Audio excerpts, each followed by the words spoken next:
नमस्कार साथियों। तो हम लोग निबंधों के बारे में चर्चा कर रहे थे। तो आज का निबंध है सिरिस के फूल, ठीक है, जिनके लेखक हजारी प्रसाद द्विवेदी जी हैं।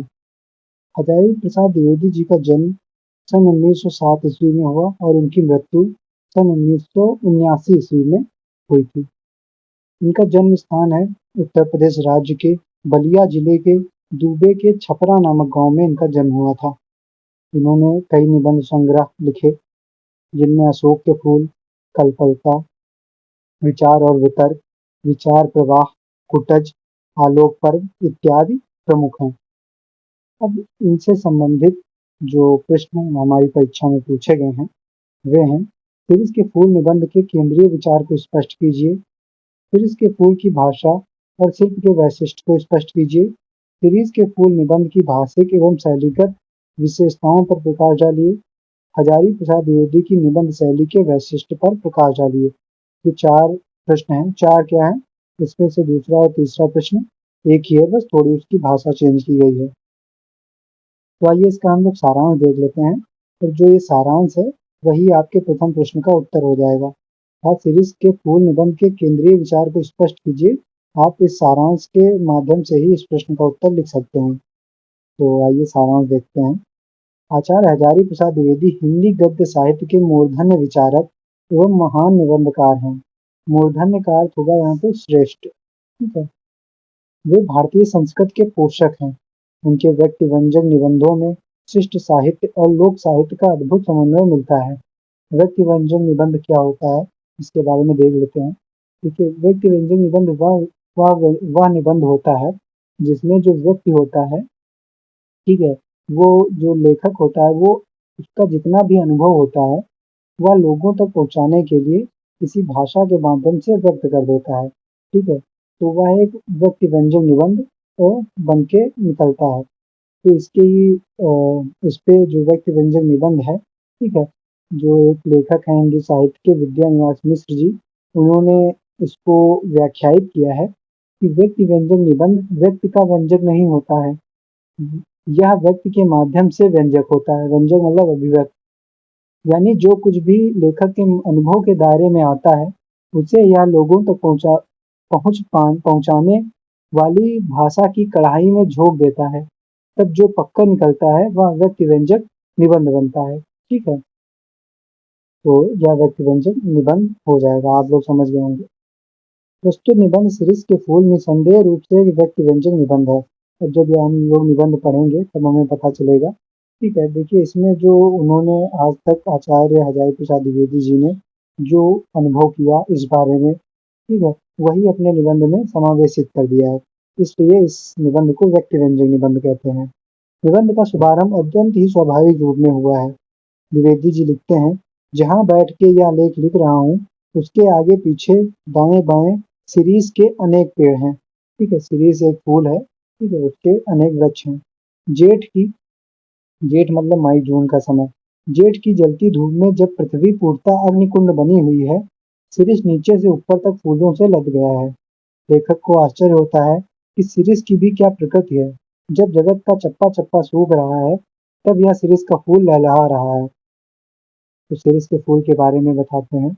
लेखक आगे लिखते हैं कि जिस प्रकार वसंत ऋतु में पलाश के फूल खिलते हैं, ठीक है, पलाश भी एक वृक्ष है, ठीक है, उसके फूल जो हैं वो भी वसंत ऋतु में खिलते हैं, वैसे ही सीरीज के फूल जेठ के महीने में 10-15 दिन के लिए लहलहाते हैं। सीरीज के फूल लेखक के मन मस्तिष्क को आनंद प्रदान करता है। द्विवेदी जी सीरीज के फूल के स्वरूप का वर्णन करते हुए कहते हैं कि सीरीज के वृक्ष बड़े और छायादार होते हैं, जिसे लोग सौंदर्य आनंद हेतु अशोक एवं पुन्नाक की तरह लगाते हैं। अशोक का वृक्ष और पुन्नाक का वृक्ष है, ठीक है। वैसे ही सीरीज का जो वृक्ष होता है काफी बड़ा और छायादार होता है, तो इसी वजह से लोग इसको भी लगाना पसंद करते हैं। कविगढ़ भी इसके वृक्ष को रमणियों के झूले के रूप में देखते हैं। जो कवि लोग होते हैं, ठीक है, वे प्रायः उपमाएं दिया करते हैं वृक्षों, पक्षियों आदि की सहायता लेकर अपने काव्य को सौंदर्य प्रदान करते हैं, ठीक है। तो वही जो कविगढ़ हैं इसके वृक्ष को रमणियों के झूलों के रूप में देखते हैं। यद्यपि इनके पेड़ की डालियां थोड़ा कमजोर होती हैं, किंतु रमणियों के भार भी अधिक नहीं होते हैं जो इस पेड़ के झूलने पर आनंद ना ले सके।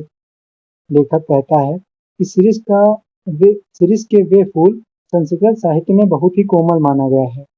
कालिदास ने यहाँ तक कहा है कि शिरीष के फूल भंवरों के भार को उठा सकता है, किंतु पक्षियों के नहीं। यद्यपि इनके फूल कोमल होते हैं, किंतु इनका फल मजबूत होता है। तो ये सब जो साहित्य में बताई गई हैं, वे लेखक जो अपने अनुभव के द्वारा पढ़ा है, जाना है, उसी के बारे में बता रहा है।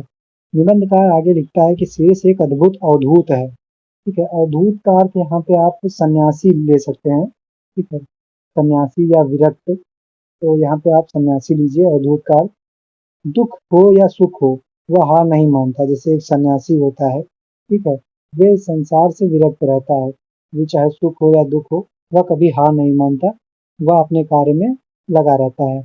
जब धरती एवं आकाश जलते रहते हैं, तब भी शिरीष अपना रस खींचते रहते हैं। लेखक बताते हैं कि अवधूतों के मुंह से ही संसार की सबसे सरस रचनाएं निकलती हैं। जो सन्यासी होते हैं, जो योगी होते हैं, उन्हीं के जरिए जो सबसे अच्छी रचनाएं, उत्तम रचनाएं होती हैं, वे उन्हीं के द्वारा रची जाती हैं। शिरीष भी अवधूत है, उसका रस अनमोल है। ब्रह्मा, वाल्मीकि और व्यास तीनों को आदि कवि माना जा सकता है। यदि कवि बनना है तो पहले फक्कड़ बनो, अवधूत बनो। फक्कड़ मतलब एकदम निश्चिंत हो जाओ, और जो एक प्रकार से फक्कड़ का अर्थ निश्चिंत होता है। ठीक है, तो वही कवि कहते हैं कि ये लेखक कहता है कि यदि कवि बनना है तो पहले फक्कड़ बनो, अवधूत बनो। ठीक है, एकदम निश्चिंत हो जाओ। तत्पश्चात द्विवेदी जी ने कालिदास की भावनाओं को प्रस्तुत किया है। उन्होंने कहा है कि कालिदास ने शिरीष के फूल में सौंदर्य की अनुभूति की। उन्होंने शकुंतला के करड़ों में शिरीष के फूल पहनाकर उनके सौंदर्य में चार चांद लगाया। दुष्यंत भी निहाल हो गए। तो यहाँ एक जो महाकवि कालिदास जी हैं, उन्होंने एक नाटक लिखा है अभिज्ञान शाकुंतलम। ठीक है, तो वहाँ का ही प्रसंग यहाँ पर द्विवेदी जी ने प्रस्तुत किया है कि शकुंतला के करड़ों में शिरीष के फूल पहनाकर, मतलब शिरीष का जो फूल है वह इतना सुंदर है कि शकुंतला के जब कानों में उसको पहनाया जाता है तो उसके सौंदर्य में और अधिक बढ़ोतरी हो जाती है। और क्योंकि दुष्यंत जो उनके पति थे, ठीक है, वे भी उनको देखकर काफी मोहित हो गए थे। कालिदास की भांति सुमित्रा नंदन पंत जी भी अनासक्त थे। शिरीष के वृक्ष लेखक के मन को आनंद से भर देता है। शिरीष संपूर्ण विषम वातावरण में भी आनंदित है। सूखे वातावरण से भी रस चूसने की उसमें क्षमता है। जिस प्रकार महात्मा गांधी वर्तमान वातायन के लूटपाट, खून खच्चर, हिंसा के वातावरण में से मार्ग ढूंढ लिया, वैसे ही शिरीष के फूल विपरीत वातायन में लहलहा रहा है। ठीक है, तो जैसे शिरीष का फूल है जो इस समय के जो एकदम विपरीत वातावरण है, ठीक है, उसमें भी वह अच्छे से खिल रहा है और अपने सौंदर्य को प्रदर्शित कर रहा है। लेखक ने शिरीष के फूल निबंध के माध्यम से यह संदेश दिया है कि संसार में विपरीत परिस्थितियों में भी आनंदित रहा जा सकता है, किंतु इसके लिए अवधूत की भांति अनासक्त होना आवश्यक है। अनासक्त मतलब किसी भी चीज में एकदम रम नहीं जाना है। ठीक है, एक निष्पक्ष भाव से, एक निश्चिंत भाव से रहना है। तो आशा करता हूँ कि आप लोग इसका सारांश अच्छे से समझ गए होंगे। तो ये आपका कंप्लीट हो जाएगा सारांश। अब इसके जो एक दो प्रश्न हैं उनको भी करा दूंगा। धन्यवाद।